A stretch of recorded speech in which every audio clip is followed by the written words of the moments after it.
The Meditations of the Emperor Marcus Aurelius Antoninus, Book 2.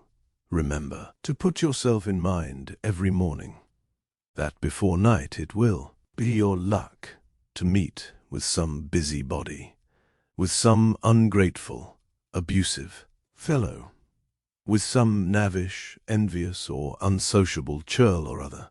Now all this perverseness in them proceeds from their ignorance of good and evil, and since it has fallen to my share to understand the natural beauty of a good action, and the deformity of an ill one, since I am satisfied the person disobliging is of kin to me, and though we are not just of the same flesh and blood, yet our minds are nearly related, being both extracted from the deity, I am likewise convinced that no man can do me a real injury, because no man can force me to misbehave myself, nor can I find in my heart to hate or to be angry with one of my own nature and family.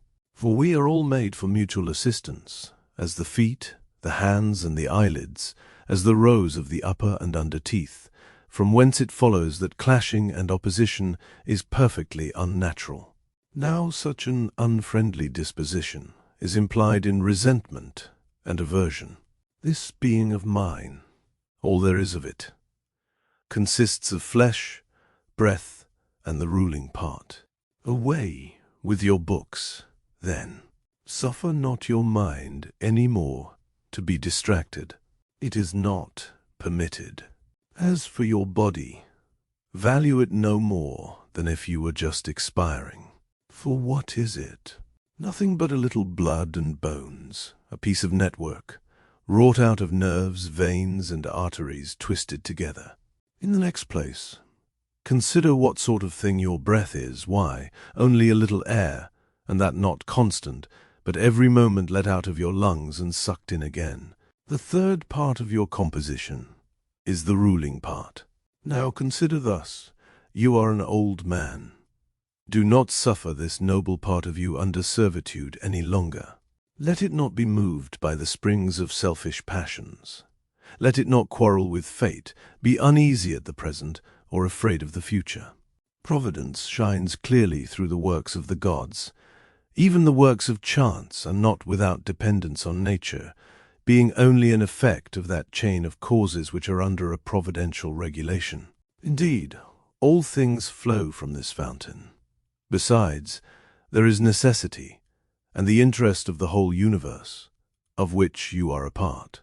Now, that which is both the product and support of universal nature must by consequence be serviceable to every part of it, but the world subsists upon change, and is preserved by the mutation of the simple elements, and also of things mixed and compounded, and what it loses one way it gets another. Let these reflections satisfy you, and make them your rule to live by. As for books, cast away your thirst after them, that you may not die complaining, but go off in good humor, and heartily thank the gods for what you have had. Remember how often you have postponed minding your interest, and let slip those opportunities the gods have given you. It is now high time to consider what sort of world you are part of, and from what kind of governor of it you are descended, that you have a set period assigned you to act in, and unless you improve it to brighten and compose your thoughts, it will quickly run off with you, and be lost beyond recovery. Take care always to remember that you are a man and a Roman, and let every action be done with perfect and unaffected gravity, humanity, freedom, and justice. And be sure you entertain no fancies which may give check to these qualities. This is possible, if you will, but perform every action as though it were your last, if your appetites and passions do not cross upon your reason, if you keep clear of rashness, and have nothing of insincerity and self-love to infect you, and do not complain of your destiny. You see what a few points a man has to gain in order to attain to a godlike way of living, for he that comes thus far performs all which the immortal powers will require of him. Continue to dishonor yourself, my soul. Neither will you have much time left to do yourself honor. For the life of each man is almost up already, and yet, Instead of paying a due regard to yourself, you place your happiness in the souls of other men. Do not let accidents disturb or outward objects engross your thoughts, but keep your mind quiet and disengaged, that you may be at leisure to learn something good and cease rambling from one thing to another. There is likewise another sort of roving to be avoided, for some people are busy and yet do nothing. They fatigue and wear themselves out, and yet aim at no goal, nor propose any general end of action or design. A man can rarely be unhappy by being ignorant of another's thoughts, but he that does not attend to the motions of his own is certainly unhappy. These reflections ought always to be at hand, to consider well the nature of the universe and my own nature, together with the relation betwixt them. What kind of part it is, of what kind of whole, and that no mortal can hinder me from acting and speaking conformably to the being of which I am a part. Theophrastus, in comparing the degrees of faults, as men would commonly distinguish them, talks like a philosopher, when he affirms that those instances of misbehavior which proceed from desire are greater than those of which anger is the occasion. For a man that is angry seems to quit his hold of reason unwillingly and with pain, and start out of rule before he is aware. But he that runs riot out of desire, being overcome by pleasure, loses all hold on himself, and all manly restraint. Well then, and like a philosopher, he said that he of the two is the more to be condemned that sins with pleasure than he that sins with grief. For the first looks like an injured person, and is vexed, and as it were forced into a passion, whereas the other begins with inclination, and commits the fault through desire. Manage all your actions, words, and thoughts accordingly, since you may at any moment quit life. And what great matter is the business of dying? If the gods are in being, you can suffer nothing, for they will do you no harm. And if they are not, or take no care of us mortals, why then, a world without either gods or providence is not worth a man's while to live in. But in truth, the being of the gods, and their concern in human affairs, is beyond dispute. And they have put it entirely in a man's power not to fall into any calamity properly so called. And if other misfortunes had been really evils, they would have provided against them too, and furnished man with capacity to avoid them. But how can that, which cannot make the man worse, make his life so? I can never be persuaded that the universal nature neglected these matters through want of knowledge, or, having that, yet lacked the power to prevent or correct the error, or that nature should commit such a fault, through want of power or skill, as to suffer things, really good and evil, to happen promiscuously to good and bad men. Now, living and dying, honor and infamy, pleasure and pain, riches and poverty, all these things are the common allotment of the virtuous and vicious, because they have nothing intrinsically noble or base in their nature, and therefore, to speak properly, are neither good nor bad. Consider how quickly all things are dissolved and resolved, the bodies and substances themselves into the matter and substance of the world, and their memories into its general age and time. Consider, too, the objects of sense, particularly those which charm us with pleasure, frighten us with pain, or are most admired for empty reputation. The power of thought will show a man how insignificant, despicable, and paltry these things are, and how soon they wither and die. It will show him what those people are, upon whose fancy and good word the being of fame depends.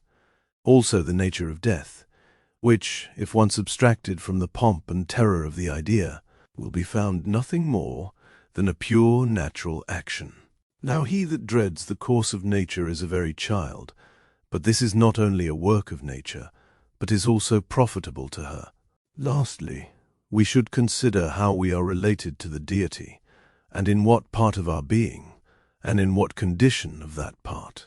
Nothing can be more unhappy than the curiosity of that man that ranges everywhere, and digs into the earth, as the poet says, for discovery that is wonderfully busy to force by conjecture a passage into other people's thoughts, but does not consider that it is sufficient to reverence and serve the divinity within himself. And this service consists in this, that a man keep himself pure from all violent passion and evil affection, from all rashness and vanity, and from all manner of discontent towards gods or men. For as for the gods, their administration ought to be revered upon the score of excellency, and as for men, their actions should be well taken for the sake of common kindred. Besides, they are often to be pitied for their ignorance of good and evil, which incapacity of discerning between moral qualities is no less a defect than that of a blind man, who cannot distinguish between white and black. Though you were to live 3,000, or if you please 30,000 of years, yet remember that no man can lose any other life than that which he now lives, neither is he possessed of any other than that which he loses. Whence it follows that the longest life, as we commonly speak, and the shortest, come all to the same reckoning. For the present is of the same duration everywhere. Everybody's loss, therefore, is of the same bigness, and reaches no further than to a point of time. For no man is capable of losing either the past or the future, for how can one be deprived of what he has not? So that under this consideration there are two notions worth remembering. One is, that nature treads in a circle, and has much the same face through the whole course of eternity, and therefore it signifies not at all whether a man stands gazing here 100 or 200, or an infinity of years, for all that he gets by it is only to see the same sights so much the oftener. The other hint is, that when the longest and shortest lived persons come to die, their loss is equal. They can but lose the present as being the only thing they have, for that which he has not, no man can be truly said to lose. Monimus, the cynic philosopher, used to say that all things were but opinion.